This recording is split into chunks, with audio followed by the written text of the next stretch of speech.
નમસ્કાર વિદ્યાર્થી મિત્રો, કેમ છો? મજામાં છો આપ સર્વ વિદ્યાર્થી મિત્રોનું ગુજરાતનું સૌથી મોટું online platform Vidyakul Gujarati standard 9 topper ચેનલમાં આપ સર્વનું ભાવથી દિલથી હાર્દિક સ્વાગત કરું છું. હું હિરેન નસીત વિજ્ઞાન શિક્ષક.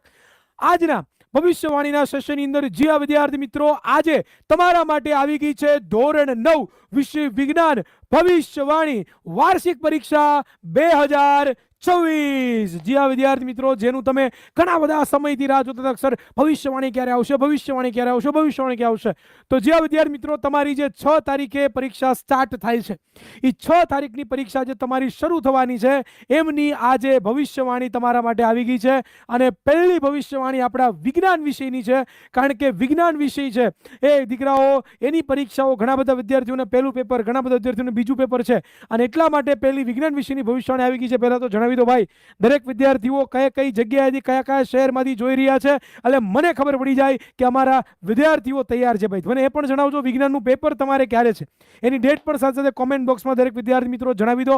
અને પછી આપણો જે આ ભવિષ્યવાણીનો કાર્યક્રમ છે, ભવિષ્યવાણીનો જે સેશન છે, એને આપણે શરૂ કરવા જઈ રહ્યા છીએ. જી હા વિદ્યાર્થી મિત્રો, ફટાફટ જોઈન થઈ જાઓ. વિડીયોને લાઈક કરી દો ભાઈ. જેટલા પણ વિદ્યાર્થીઓ જોડાયા છે એ દરેક વિદ્યાર્થીઓને પહેલા તો નમ્ર વિનંતી છે કે ભાઈ ફટાફટ પહેલા તો આવી જાવ ચેનલ ઉપર, આપણી ચેનલ ઉપર આવી જાવ. ફટાફટ આપણા વિડીયોને લાઈક કરો ભાઈ. 400 જણા જોઈ રહ્યા છે ભાઈ, 400 જણા. હે ભાઈ, 400 જણા જોતા હોય ને સામે લાઈક જો 400 ના હોય તો બડા દુઃખ હોતા હે રે, બડા દુઃખ હોતા હે રે. ચાલો ફટાફટ 500 જણા થઈ ચૂક્યા છે આપણી વચ્ચે. 500 વિદ્યાર્થીઓ એકી સાથે આપણને જોઈ રહ્યા છે. તો 500 જણા વિદ્યાર્થીઓ નંબર 500 લાઈક કમ્પ્લીટ કરાવો, પછી આપણો ભવિષ્યવાણીનો આ સેશન કરીએ છીએ. જે રેકોર્ડિંગ ફોર્મમાં જોયો છે એને પણ વિનંતી છે કે ફટાફટ લાઈક કરી દો ભાઈ. ચાલો ભાઈ, ફટાફટ આવી જાઓ ભાઈ. ઘણા બધા અલગ અલગ શહેરોમાંથી, અલગ અલગ ગામોમાંથી આપણને જોવા માટે આવી ગયા છે વિદ્યાર્થીઓ. તો ભાઈ બહુ સરસ. બધાનું પેપર ક્યારે છે, કઈ તારીખે છે, મને જણાવી દો. ચાલો ભાઈ, જી હા વિદ્યાર્થીઓ, તો આજનો ભવિષ્યવાણીનો જે સેશન છે એમાં દરેક વિદ્યાર્થી પહેલા લાઈક કરી દેશે ભાઈ. ચાલો 500 લાઈક મારે કમ્પ્લીટ જોઈએ છે, પછી આપણો સેશન સ્ટાર્ટ થશે ભાઈ. લાઈક કરી દો વિડીયોને. આપણી ચેનલને જે પણ વિદ્યાર્થીએ સબસ્ક્રાઇબ નથી કરી, એ દરેક વિદ્યાર્થી આપણી આ ચેનલને વિદ્યાકુલ ગુજરાતી સ્ટાન્ડર્ડ 9 ટોપર ચેનલને સબસ્ક્રાઇબ કરી દો. પછી આપણો સેશન આપણે શરૂ કરીએ ભાઈ. ચાલો ફટાફટ. ચાલો મારા કલેજાઓ, આવી જાઓ. ભવિષ્યવાણી, જી હા વિદ્યાર્થી મિત્રો, ભવિષ્યવાણી 2026 બરોબર ને, વાર્ષિક પરીક્ષા ધોરણ 9 વિષય વિજ્ઞાનની પ્રથમ ભવિષ્યવાણી આપણે સ્ટાર્ટ કરવા જઈ રહ્યા છીએ. પહેલા તમે જો આવી ગયા હોય તો વિડીયોને લાઈક કરી દો, ચેનલને સબસ્ક્રાઇબ કરી દો. ફટાફટ 500 લાઈક કમ્પ્લીટ કરાવી દો, એટલે આપણો સેશન છે આપણે શરૂ કરી દઈએ. ફટાફટ દરેક વિદ્યાર્થીઓ વિડીયોને લાઈક કરી દે. ચાલો ફટાફટ 500 લાઈક કમ્પ્લીટ કરાવો દીકરાઓ. ફટાફટ દીકરાઓ. ચાલો ભાઈ ફટાફટ 500 લાઈક થઈ જાય એટલે આપણે આગળ વધીએ ભાઈ. ચાલો 400 લાઈક કમ્પ્લીટ થઈ ગઈ છે. વાહ ભાઈ વાહ. क्या बात है. सही है भाई. ચાલો વેરી ગુડ, ખૂબ સરસ. તો આપણે આજના સેશનની શરૂઆત કરીએ એ પહેલા આપણું ટાઈમ ટેબલ છે ભવિષ્યવાણીને સૂર્યોદયનું, જે તમારી વાર્ષિક પરીક્ષા જે આવી રહી છે એના માટેનું તમે અત્યારે જોઈ રહ્યા છો. આજે શનિવાર છે, ભવિષ્યવાણી પહેલી વિજ્ઞાન વિષયની છે. આવતીકાલે સૂર્યોદય ક્લાસ છે. આવતીકાલે સવારે 5 વાગે તમારે આવી જવાનું છે સૂર્યોદય ક્લાસની અંદર વિજ્ઞાન વિષયનું. આવતીકાલે સાંજે ભવિષ્યવાણી છે ગણિત વિષયની ભવિષ્યવાણી તમને આવતીકાલે સાંજે જોવા મળશે. પછી સૂર્યોદય ગણિતનો, પછી સામાજિક વિજ્ઞાન, પછી અંગ્રેજી, પછી ગુજરાતી, સંસ્કૃત, આ દરેક વિષયોની ભવિષ્યવાણી આવવાની છે. ફટાફટ આનો સ્ક્રીનશોટ લઈ લો જો તમે નથી લીધો તો. ભાઈ 600 જણા હાલ જોઈ રહ્યા છે. એ 600 વિદ્યાર્થીઓ નમ્ર વિનંતી કે ભાઈ ફટાફટ લાઈક કરો એટલે 500 લાઈક કમ્પ્લીટ થઈ જાય. ચાલો ફટાફટ. જી હા વિદ્યાર્થીઓ, ચાલો ફટાફટ ડન છે. ચાલો ભાઈ 500 લાઈક થઈ ચૂકી છે, આપણી વચ્ચે આવ્યા છે એટલે તો શરૂ કરીએ આપણું સેશન. એમાં સર્વપ્રથમ પહેલું ચેપ્ટર છે બરોબર. પહેલું ચેપ્ટર છે જેનું નામ છે આપણી આસપાસમાં દ્રવ્ય. આ ચેપ્ટરના થોડાક તમને હેતુલક્ષી આપીશ. મોસ્ટ ટાઈમ જે સૌથી વધારે જરૂરી છે, જે સૌથી વધારે પૂછવાની સંભાવનાઓ છે, અને પછી તમને 2, 3 અને 4 ગુણના સવાલો આપીશ. આ ભવિષ્યવાણીનો સેશન આખો અટેન્ડ કરજો. અધવચ્ચેથી ભાગી ન જતા, કારણ કે નુકસાનમાં રહેશો. સંપૂર્ણ સેશન, આખો સેશન તમારે અટેન્ડ કરવાનો છે, અને એક સવાલો તમારે તૈયાર કરવાના છે. ત્યારે જ તમને તમારી વાર્ષિક પરીક્ષામાં ફાયદો થશે.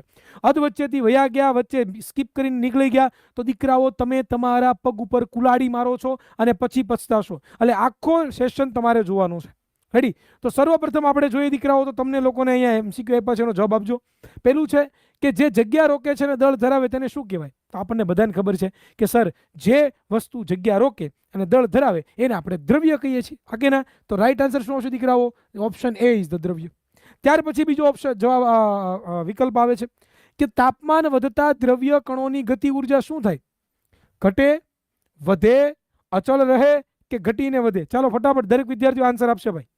યસ, જી આ વિદ્યાર્થી મિત્રો, આપણને બધાને ખબર છે કે જેટલું તાપમાન આપણે વધારીએ એટલી એની ગતિ ઉર્જામાં વધારો થવાનો છે. એનો મતલબ કે ઓપ્શન જો આપણે જોવા જઈએ, ઓપ્શન જો દીકરા આપણે જોવા જઈએ તો દીકરા option B is the right answer. આમાં option A is the right answer છે. બરોબર, ક્લિયર. નેક્સ્ટ, ત્યાર પછી ઘન પદાર્થ ખાલી જગ્યા હોય છે. ઘન પદાર્થ કેવો હોય? એ પોતે સ્તરીય હોય, તે પોતે વહનશીલ હોય, એ પોતે દ્રઢ હોય કે પછી અદ્રશ્ય હોય? કેવો હોય? અદ્રઢ હોય. કોણ હોય ભાઈ? ચાલો દરેક વિદ્યાર્થીઓ ભાઈ ફટાફટ જવાબ આપજો. શું આવશે? યસ, આપણને બધાને ખબર છે કે ભાઈ ઘન પદાર્થ હોય એ કેવો હોય છે? દ્રઢ હોય છે. તો લઈ લેવાનો સ્ક્રીનશોટ દીકરાઓ, લઈ લેવાનો સ્ક્રીનશોટ ફટાફટ. દરેક વિદ્યાર્થીઓ ફટાફટ સ્ક્રીનશોટ લેતા જશે. આ સવાલો ખાસ તૈયાર કરજો. હવે દીકરાઓ આપણે આગળ ચર્ચા કરીએ તો બીજા પાછા બે MCQ તમારી વચ્ચે મૂકું છું. એ છે કે નીચેનામાંથી ઉદ્ધવપાતી પદાર્થ કયો છે? નીચેનામાંથી ઉદ્ધવપાતી કે જેનું ઘનમાંથી સીધે સીધું વાયુમાં રૂપાંતરણ થાય એવો પદાર્થ કયો ભાઈ? એ મીઠું છે, એ નવસાર છે, એ ખાંડ છે કે પછી સૂકો બરફ છે? ભાઈ ચાલો મને ફટાફટ જણાવજો. ફટાફટ ઉદ્ધવપાતી પદાર્થ કોમેન્ટની અંદર દરેક વિદ્યાર્થીઓ જવાબ આપશે મને. શું આવશે? Yes, very good. સાચો આન્સર દીકરાઓ તમે જોવા જાવ તો નવસાર છે કે જે પોતે ઉદ્ધવપાતી પદાર્થ છે.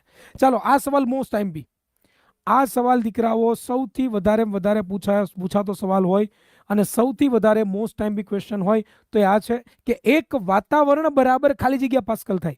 ઘણી બધી જગ્યાએ આ સવાલ તમને ખાલી જગ્યામાં પૂછાશે. ઘણા બધા વિદ્યાર્થીઓના પેપરમાં ખાલી જગ્યામાં આવી શકે, MCQમાં પણ પૂછાઈ શકે. આ એવો સવાલ છે ભાઈ. તો મને જણાવો કે એક વાતાવરણ બરાબર ખાલી જગ્યા પાસ્કલ કેટલા પાસ્કલ થાય? કોણ કહેશે? ચાલો ફટાફટ કોમેન્ટ બોક્સમાં દરેક વિદ્યાર્થીનો મારે આન્સર જોતો છે. 500 વિદ્યાર્થીઓ મને લાઈવ આન્સર આપતા જોઈએ છીએ. અને ખાસ આ બધા સવાલોનો સ્ક્રીનશોટ પણ લઈ લેજો અને આ સવાલો ખાસ તૈયાર કરીને જજો જે તમારી પરીક્ષામાં તમને ધડાબડી પૂછાવાના છે. યસ, ઘણા બધા વિદ્યાર્થીઓ આન્સર લખે છે. હું તમને આન્સર કહી દઉં છું કેટલો આવશે. ઓપ્શન એ આવશે 1.01 10⁵. લઈ લો દીકરાઓનો સ્ક્રીનશોટ ફટાફટ. જ્યાં વિદ્યાર્થીઓ આ સવાલો MCQ મેં તમને પ્રોવાઈડ કર્યા છે. બરોબર, હવે તમને લોકોને દીકરાઓ પ્રોવાઈડ કરવા જઈ રહ્યો છું. આજે તમે સવાલ જોઈ રહ્યા છો, આજે સવાલ તમે જોઈ રહ્યા છો દીકરાઓ.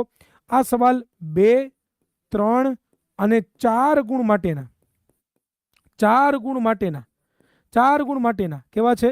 મોસ્ટ IMP સવાલો છે. મોસ્ટ IMP ક્વેશ્ચન્સ છે કે જે ક્વેશ્ચન તમારી પરીક્ષાની અંદર બેઠે બેઠા પૂછાવાની શક્યતાઓ 100% છે. આનાથી બહાર ચેપ્ટર નંબર 1માં કોઈ સવાલ નહીં આવે, એ ગેરંટી. પણ આ સવાલ તમને આવડતા હોવો જોઈએ.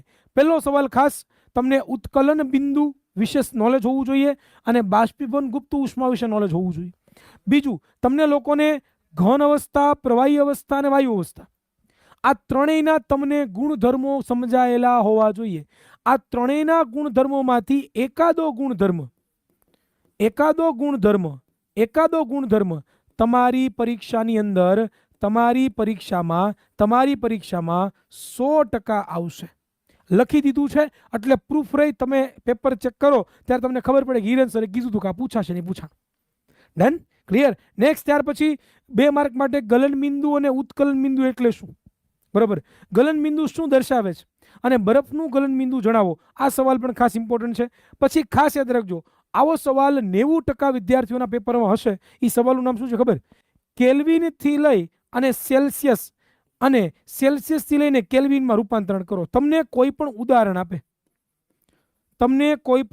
આપે, તમને એમ કહે કે ભાઈ 109 કેલ્વિન છે એને સેલ્સિયસમાં ફેરવો. હાલો, તમને એવું ઉદાહરણ આપે 230 ડિગ્રી સેલ્સિયસ છે એને કેલ્વિનમાં ફેરવો. હાલો, તો આવું ઉદાહરણ કોઈ પણ આપી શકે ને હશે. ઘણી વખત આ તમને MCQમાં પણ પૂછાઈ જાય. હા મારા કલેજા, ઘણી વખત MCQમાં પણ આવે છે. એટલે ખાસ જરૂરી છે ભાઈ, ખાસ જરૂરી છે. અને ત્યાર પછી દ્રવ્યના કણોમાં કયા પ્રકારની લાક્ષણિકતાઓ હોય છે એ સમજાવો. આટલા સવાલ ખાસ તમારે ચેપ્ટર નંબર 1માં કરવાના છે. અને ખાસ તમારા આનથી બાર એક પણ સવાલ નહીં હોય. તમારે હીરુભાઈ બોલાવે છે. છેલ્લા 8 વર્ષથી આ ધંધો કરું છું.